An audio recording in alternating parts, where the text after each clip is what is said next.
For most of human history, death was an integral part of daily life. Families witnessed the final breaths of their loved ones, washed their bodies, and prepared them for burial.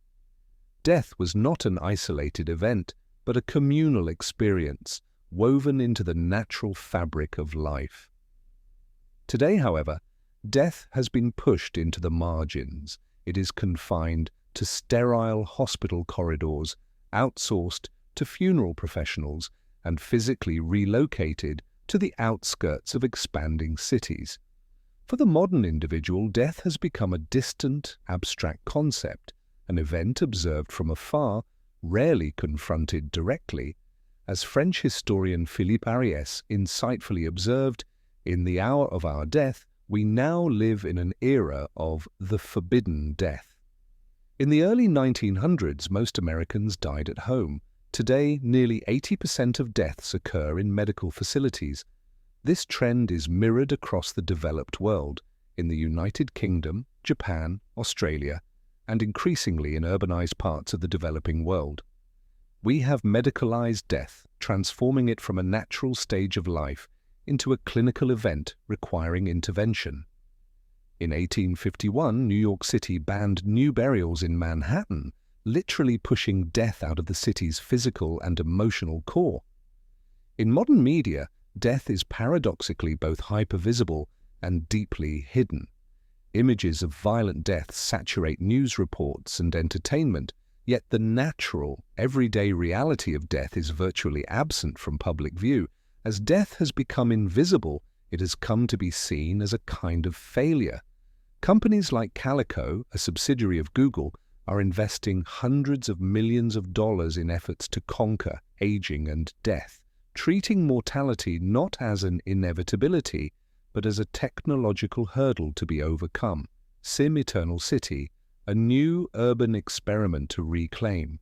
Death against this backdrop emerges a striking new project, Sim Eternal City, a bold experiment in urban design based on the concept of an 18-minute city.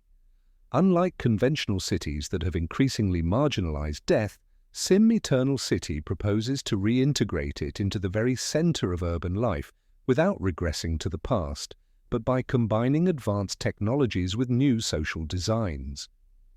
Where modern cities have pushed cemeteries and end-of-life care facilities to the periphery, Sim Eternal City imagines a different future. Here, all essential services, including those related to death, are within an 18-minute radius, accessible by walking, biking, or light transport like hydrogen. 2 seats mobility, Sim Eternal City. Mobility zones, a vision of the 18-minute urban experience. The city takes a dialectical approach, seeking a third way between traditional communal death practices and modern medical frameworks. It combines mobility, community engagement, and technology to create a deeply humane experience of both living and dying. A third way between traditional communal death practices and modern medical frameworks. End-of-life care, for example, is no longer confined to institutions.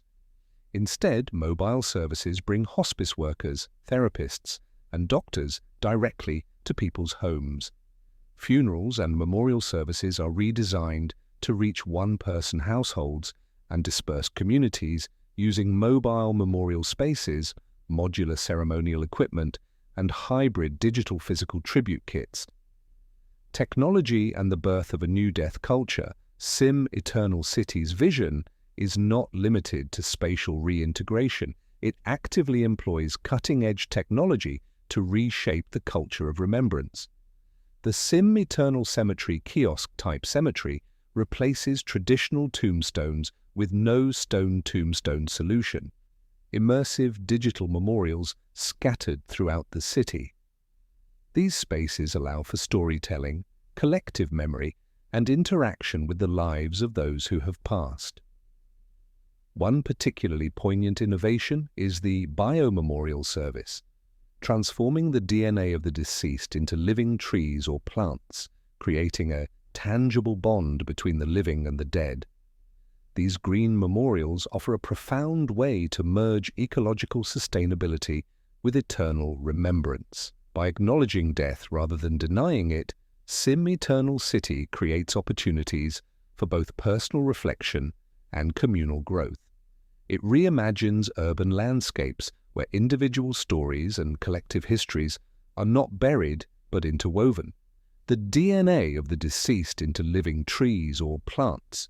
Restoring the social experience of death for too long, death has been treated as the private burden of the elderly or the terminally ill. Yet events like natural disasters, wars, and the COVID-19 pandemic have reminded us that death touches all generations. Sim Eternal City addresses this reality head-on.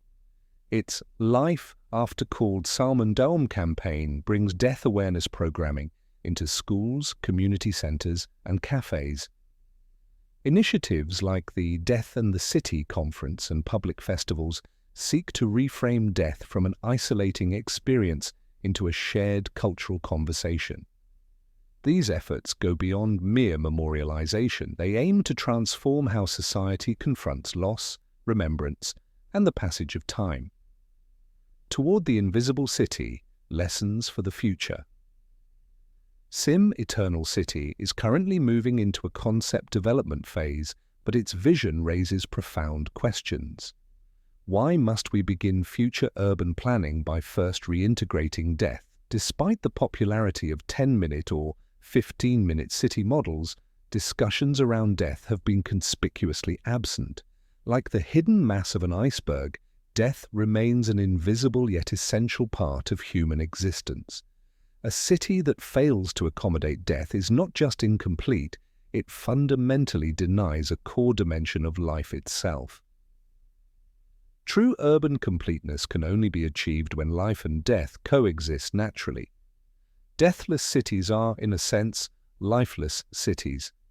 Sim Eternal City suggests that when we have the courage to re-embrace death, our cities and our lives become richer, deeper, and more sustainable. It is not simply about planning for functional spaces, but about creating total environments where the full spectrum of human experience, from first breath to last, finds a rightful place.